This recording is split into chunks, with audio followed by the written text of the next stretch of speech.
हाँ, वकील साहब आप ये बताइए अभी कुछ देर पहले आप कचहरी में क्योंकि डीएम वाराणसी पर अभी चर्चा कर रहे थे, तो उनके बारे में आप क्या कहना चाहेंगे? डीएम वाराणसी के बारे में यही हमारा यह कहना है कि प्रशासन को डीएम वाराणसी नहीं देख पा रहे हैं, ये अधीनस्थ को नहीं देख पा रहे हैं और अदालतों की स्थितियाँ, राजस्व और संबंधी अदालतों की स्थितियाँ बहुत खराब जा रही हैं। जैसा कि मैंने पहले भी कहा, रिकॉर्डों की स्थिति और बदतर है, अदालतों की स्थिति बहुत बदतर है, भ्रष्टाचार चरम पर है। बिना पैसा लिए किसी पत्रावली में आदेश नहीं होता है, पैसे की पत्रावलियाँ पड़ी हुई हैं, उसमें आदेश नहीं हो रहा है। 10-10 दिन, 15-15 दिन, 20-20 दिन से एक महीना, जब तक पैसा लेने में ऑर्डर होगा ही नहीं। ये कसम खा लिए हैं ऐसे वो लोग, पैसा जब तक नहीं पाएंगे तब तक ऑर्डर नहीं करेंगे, ये कसम खा लिए। जहाँ तक डीएम साहब की बात है, तो पैसा तो जनता का जाता है, जनता के पैसे से तनख्वाह पाते हैं, लेकिन बैठते हैं डीएम साहब 1 ही घंटे कोर्ट में, 1 घंटे के बाद चले जाते हैं, पता नहीं कहाँ जाते हैं, जबकि उनको 10 से 4 बैठना चाहिए, लेकिन बैठते हैं मात्र 1 घंटे। ये तो तमाशा बना करके डीएम साहब रखे हैं, और क्या बना रहे हैं। बनाना बिल्कुल खराब हो चुका है। यहाँ न कोई लॉ है, न कोई आर्डर है, न कुछ है, केवल मनमानी चल रहा है। और सब जो है, कोई भी अदालत समय से नहीं बैठती, न समय से उठती है, सुनती है तो पैसा चाहिए, हर फाइल में उनको पैसा चाहिए। सीओ साहब को हर फाइल में पैसा चाहिए, नायब तहसीलदार को हर फाइल में पैसा चाहिए, एसडीओ को हर फाइल में पैसा चाहिए। काश्तकारों का केवल दोहन हो रहा है, शोषण हो रहा है, काश्तकार मर रहे हैं और कोई भी काम काश्तकार का नहीं हो पा रहा। तो क्या जो है कि अब ये समझा जाए कि वाराणसी न्यायालय में अब पैसे से न्याय मिलेगा? बिल्कुल 100%। कोई पत्रावली में पैसे की निरंतर हो रही है, न सीओ कर रहा है, न कोई कर रहा है, न डीडीसी एसओसी कोई नहीं कर रहा है बिना पैसे का। ये गारंटी मैं देता हूँ। और पैसा लेकर के आदेश भी गलत आते रहते हैं, ये नहीं कि सही आदेश आएगा, सब गलत आदेश आ रहे हैं। हाई कोर्ट में वहाँ मामला जो सब जो है पड़ा हुआ उसी तरह से हर बिंदु पर रिट जा रहा है, हर बिंदु पर रिट जा रहा है, छोटी छोटी बातों पर रिट जा रही है। हाई कोर्ट में वहाँ पेंडेंसी बनी हुई है, न वहाँ हो रहा है काम, न यहाँ हो रहा है, कहीं अभी न्यायालय भी तो वही है। अभी कल चूँकि जो है कि बात किए थे, यहाँ कुछ पैसे को लेकर घोटाले की बात हुई थी, तो इस पर आप क्या कहना चाहेंगे? ये पैसे को लेकर कुछ घोटाले की बात की चर्चा हो रही थी, तो किस तरह का ये घोटाला हुआ पैसे को लेकर?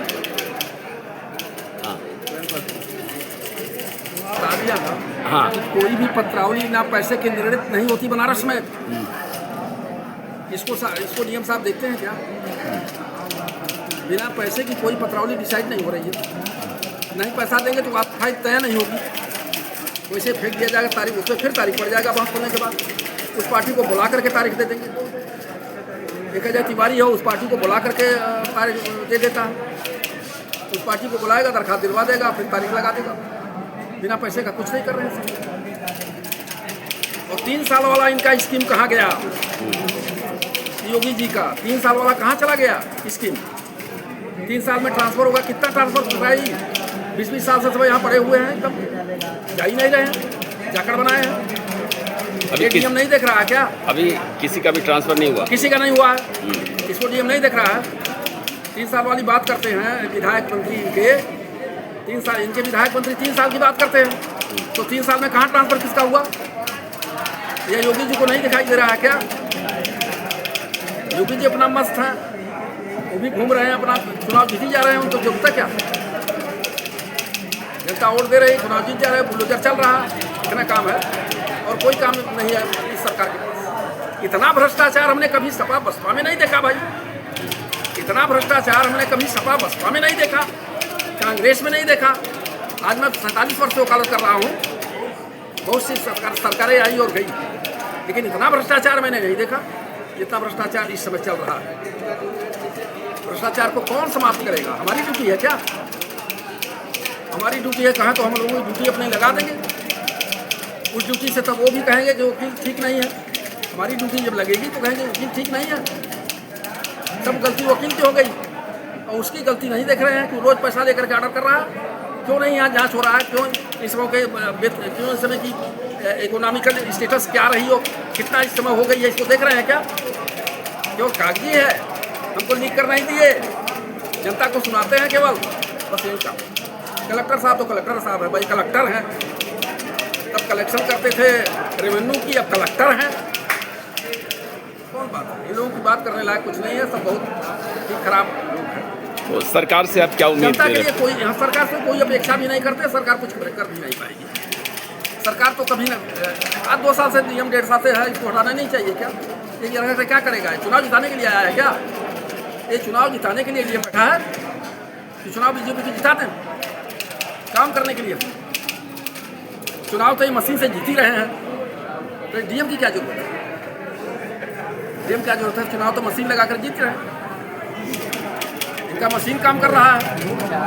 अच्छा, इस बार सेंट्रल बार के चुनाव में आपका मुख्य मुद्दा क्या रहेगा? देखिए, सेंट्रल बार के चुनाव में भैया मुख्य मुद्दा हमारा यह रहेगा कि वकीलों का सम्मान अदालतों में रहना चाहिए। वकीलों के लिए जितना भी हो सकेगा बैठने का स्थान एक अच्छा होना चाहिए। सरकार से मांग किया जाएगा कि भाई कुछ वकीलों के लिए बिल्डिंग वगैरह बनवा दो, एक आध तो यार बनवाओ, मांग किया जाएगा। सिर्फ एक, अगर एक ही बिल्डिंग हम समझते हैं कि अगर 100 बाई 100 की बन जाए और 5 तल बन जाए तो उसमें बहुत सारे अधिवक्ता वहाँ बैठ जाएंगे, फिर बैठने उठने की कोई दिक्कत नहीं रह जाएगी और बहुत पैसा भी नहीं लगेगा, करोड़ 2 करोड़ में हो जाएगा, बहुत पैसा भी नहीं लगेगा, लाइट बत्ती हो जाएगा वकीलों के लिए। तो ये मेरा सोच है। अभी चूँकि वाराणसी में 40 डिग्री के ऊपर तापमान चल रहा है और अभी आप गमछे से कई बार पसीना पोंछ चुके हैं और ये पंखा भी चल रहा है, मगर ये टिन शेड है, इस पंखे की हवा का कोई असर नहीं कर रहा। तो ऐसे में जो है कि क्या आपने सरकार से नहीं मांग करते कि जो है कि वकील तो कष्ट झेलने के लिए पैदा ही है।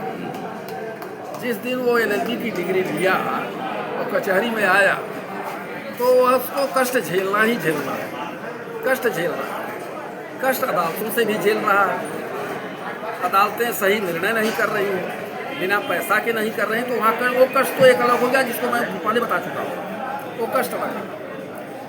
अब यह कष्ट ऐसा है कि ना यहाँ पंखा है ना बिजली है। अच्छा, मान लीजिए पंखा भी कहीं कहीं है टी सेट में, तो लाइनें नहीं है, तो वकीलों के न बैठने का कोई उचित स्थान है, न उनके काम करने का उचित स्थान है, न कोई स्थान है। तो मेरा यह प्रयास होगा कि बैठने के लिए वकीलों को जगह मिलनी चाहिए और एक अच्छा जगह मिलनी चाहिए। दूसरा यह है कि जो बरसात के दिनों में पानी कलेक्ट हो जाते हैं, उसके लिए मेरा यह होगा कि नहीं, ये नाली वगैरह जो है कायदे से बन जाए और पानी का बहाव जो है रहे कि जो कचहरी परिसर में पानी न, बरसात के दिनों में बरसात का पानी न, ये होगा। तीसरा यह है कि एक सरकार से डिमांड रखा जाए कि भाई वकीलों को भी जो 70 साल से ज़्यादा है उनको जो है पेंशन के रूप में कुछ दिया है। जैसे आप किसानों को देते हो, जैसे आप किसानों को देते हो पेंशन, किसान पेंशन देते हो, विधवा पेंशन देते हो, 60 वर्ष के ऊपर वालों को पेंशन देते हो, वैसे वकीलों को पेंशन मिलना चाहिए कि नहीं मिलना चाहिए? जो बुजुर्ग वकील हैं उनको थोड़ा सा जीवन यापन की अच्छाई के लिए, सुविधा के लिए उनको जो है कुछ मिलना चाहिए। तो ये मेरा प्रयास होगा। अब सफल कितना हो पाएंगे ये तो नहीं बता पाएंगे, लेकिन मेरा प्रयास यही होगा कि वकीलों को भी कुछ मिलना चाहिए सरकार की तरफ से। इत्यादि चीज़ें हैं हमारे दिमाग में जो आ रहा बता रहे हैं, बहुत सी सारी चीज़ें। चलिए, बहुत बहुत धन्यवाद वकील साहब जो है कि पाएंगे या तो समय बताएगा। हमारे चैनल पे आपने आएंगे तो कितना कर पाएंगे ये तो समय बताया। बहुत शॉर्ट टाइम है, कुल जो है 365 दिन का समय है, उसी में छुट्टियां हैं, 200 निकल जाएंगे, 150। जितना समय मिलेगा उतना उसी में जितना हो सकेगा किया जाएगा और अच्छा किया जाएगा, ईमानदारी से किया जाएगा, बेईमानी के साथ नहीं किया जाएगा। जो भी काम करेंगे निष्ठापूर्वक करेंगे। ईमानदार रहा हूँ, ईमानदार हैं और ईमानदार रहूँगा भी, थे हैं और रहेंगे ईमानदार।